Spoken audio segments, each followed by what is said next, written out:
Now, everyone in Britain wants to do their bit to support the people who are trying so hard to keep us fed at this difficult time. The whole food industry, from the producers to the delivery drivers, have come together and pretty much is another emergency service doing their best to help us put dinner on the table. Now, we've all heard in the news how tough it is for every part of the food chain, from farmers to factories, and we've had loads of messages from fishermen asking us to highlight that there is plenty of great fish that could be available for us. All we need to do is to seek it out, and that's essentially what we're all about here: tasty, nutritious and good value for money fish. So let's get the latest picture from Adrian. He's been a fisherman for 35 years in the industry. Good morning, Adrian. Thanks for joining us. Yeah. Good morning, Matt. How are you? I'm very well, thank you, Adrian. Very well. But tell us, how is the industry at the moment? Well, the industry is getting a little bit better, but we have been in very difficult times since the first lockdown. So, but we're slowly regaining a little bit of confidence with the fishermen and to the supply chain. Good to know. And how, I mean, we all should be eating more fish. I'm eating too much meat because it's easy to get hold of. And I think fish has been difficult. So how can we get hold of fish?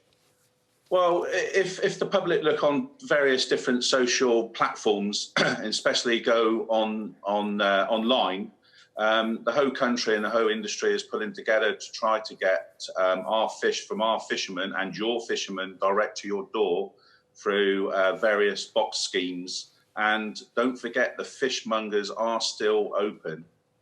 Okay, and are there some websites that we can go to, for example, to look for these?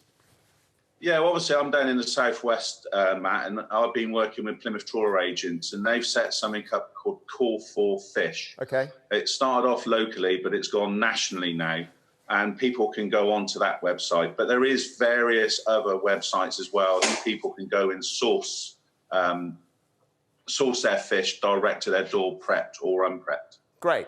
It's a good thing to do. And listen, I mean, we have so much fantastic fish off our shores, and we need to be eating more of it. We need an industry. We need a fishing industry when we come out the other side of this. So tell us, give us some examples of what fish are in season right now. What should we be looking for?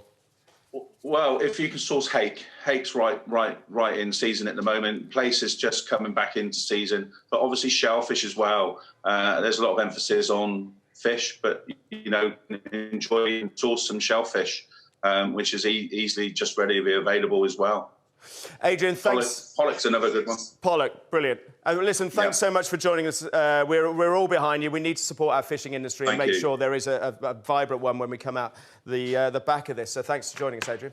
Let's take all that on board and cook some fish. So this is a very, very simple recipe. My lovely friend Kate Moore, Kate, if you're watching, thanks very much for giving me this recipe. She showed me this many, many years ago, and I was a bit sceptical, I have to say. So I've got some cod here. Now, instead of breadcrumbs and egg, which is traditional pane, as we call it, I'm using mayonnaise and cornflakes. Jack, what do you make of that? Oh, that looks absolutely lovely, Matt. I love the little touch of cornflakes there as well. Well, I mean, the thing that kind of got me was the mayonnaise. I thought, wow, this is kind of out there. But you know what? It really works, because all you need... Yeah, it does. You just need it to stick to the fish, really, and it works a treat. So in here, I've got a clove of garlic. Let's get a little bit of lemon in there as well. And then the mayonnaise, just regular shop bought mayonnaise. And then, like I said, we've got some cornflakes here, which I've just smashed up. Any other tips? What else could you use instead of cornflakes, you two? Oh, Paul, I'll throw that one over to you. Yeah, I think crackers, Matt. Okay. Nice, yeah, like crackers.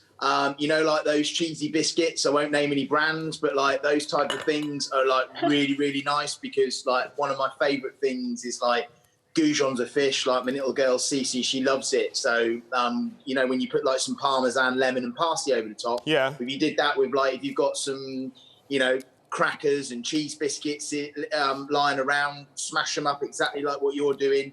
I've never seen that touch with the mayonnaise. I like that. I know, it's really clever. It's like I said, it's a little bit sort of out there, but it works a treat. And give it a try at home. It's just the sort of thing we need to be doing right now. It's just to make the most of what we got in our cupboards, etc. Yeah, right. yeah. So let me just try this. Just going to leave that a little bit longer and get on with... I've got a little tartar sauce that's going on here. Now, tartar sauce, you don't have to make it, just ketchup, be fine. But if you want to do tartar sauce, a few capers. I know I'm quite fond of those, but forgive me, they're just very tasty.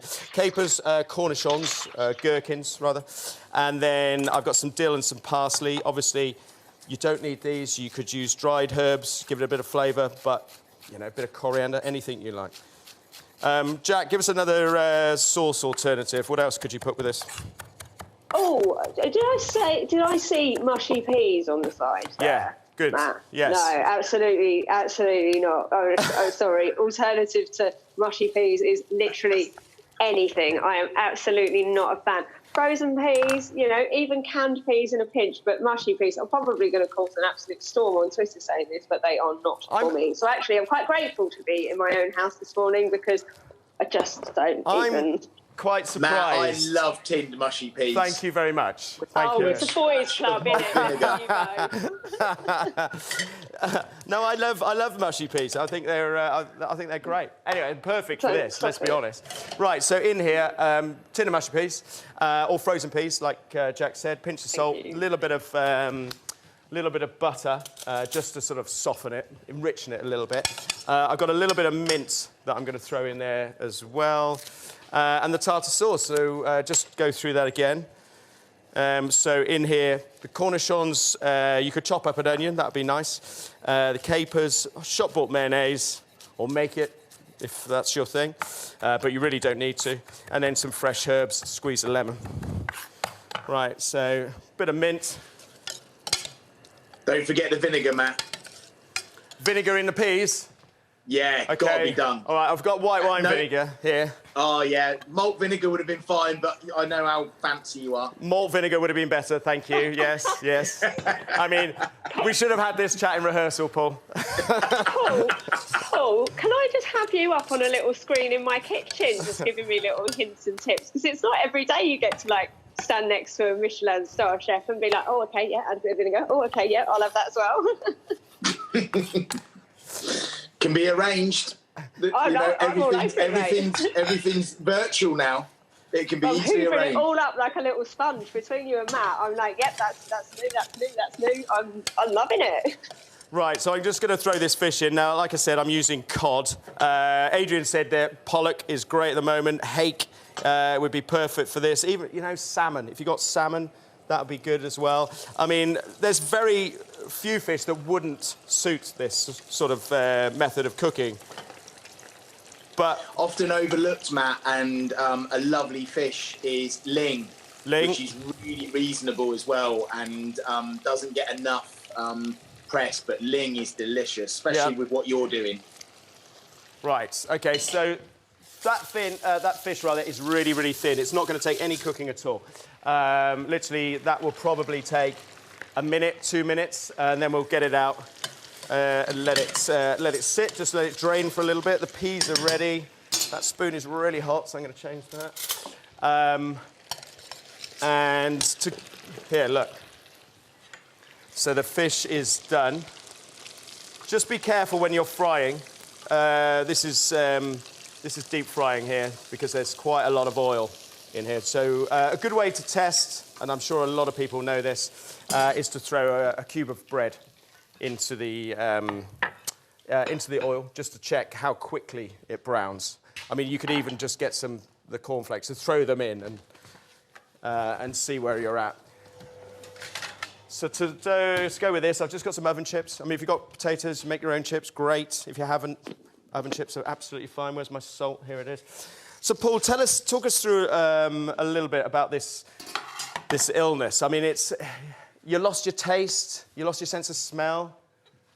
Yeah, I've still not fully got my taste and smell back, and that's incredibly frustrating when you do the job we do, and especially now where we've got this amazing opportunity to do loads and loads of cooking at home, which you know in our job we don't always get, working sort of morning and finishing late at night. Yeah. But it's not nice. And give us. I mean, we're hearing a lot of sort of, horror stories going on. Yeah. Give us some positives. I mean, it's nice to be at home with your family. It's nice to be cooking. It's nice to be trying new things, right? Absolutely. You know, that has been the main thing. I mean, having the time that I've had with our little girl and, you know, just everything, even, you know, even our two little dogs. Just before all of this happened, we got a puppy mat. So Nice. that's been challenging. Right. That's been very, very challenging. But yeah, it's like you say, there's so many positives out of it. And, you know, we've been cooking for the community. Well, my team have. They've been doing meals every week for the Padstow Rock community. My guys have been doing things in their own community. So before we broke up, I sent a video around our company on our WhatsApp group and told everybody to just do something positive, you know, while they're away. And the response has been phenomenal. I mean, it's so lovely to see that because, I mean, very often restaurants are places that people go for special occasions and stuff. And at times like this, it kind of draws communities together, right? Especially where you are in such a small hub. It really does. And, you know, the amount of emails and cards and everything that's come through from people that are isolated, stuck at home, you know, old and, you know, really elderly and can't get out. It's, you know, like you say, it's just, it brings everybody together and brings the community together. You know, one, you know, mention I'd like is one of our lads is a chef de partie at number 6. He lives in North London and he's gone home to be with his parents. And he's been cooking 400 meals a week for You Donate, We Deliver. And it's been going all, you know, he's been doing this all by himself at his mum and dad's home and delivering all this food to all the local hospitals in London. Wow, that's amazing. So, yeah, and yeah, so many lovely stories from all our guys and girls that have just been, you know, doing great things. So, yeah, it's got lots of positives in a, like you say, a very tough and not nice time. Yeah. Well, it's good to hear the positives, to be honest, Paul. So let's talk about the fish. So there's the fish. Like I said, takes no time at all. Chips, just plain oven chips. If you want to make your own, cut them into little wedges. You can bring them up to the boil, take them out, cool them, and then you could throw them in the fat so they're nice and crispy. People on social media are talking about if you wanted to do this without mayonnaise. You could, I mean, if you're intolerant to egg, then don't do this, but you could dip it in some egg white, keep the yolk for another dish. Bit of mustard, Matt. Bit of mustard, thank you, Paul. Use a mild mustard, like a Dijon, just brush it gently. You're basically just looking for something to glue the cornflakes on, aren't you? Absolutely. Yeah, top tips. Right, so I'm going to eat some of this, if that's all right. Looks delicious. Do you know what? I'm really pleased with it, and it's. I think lovely. I have to say, I think I'm not there. I think the mayonnaise and the cornflake chip is just bang on what we need right now. It's great. How's the vinegar in those peas? Yeah, it's great. Next level. I mean, that's what it needed. But then you're Michelin starred, right? That's what separates you from me. BA. Jack, you got any comments about this? I mean, the only comment really is a sense of relief that you have contained those peas in a little dish away from everything else. But hey, that's just my lowly opinion. Let's distance the peas from here.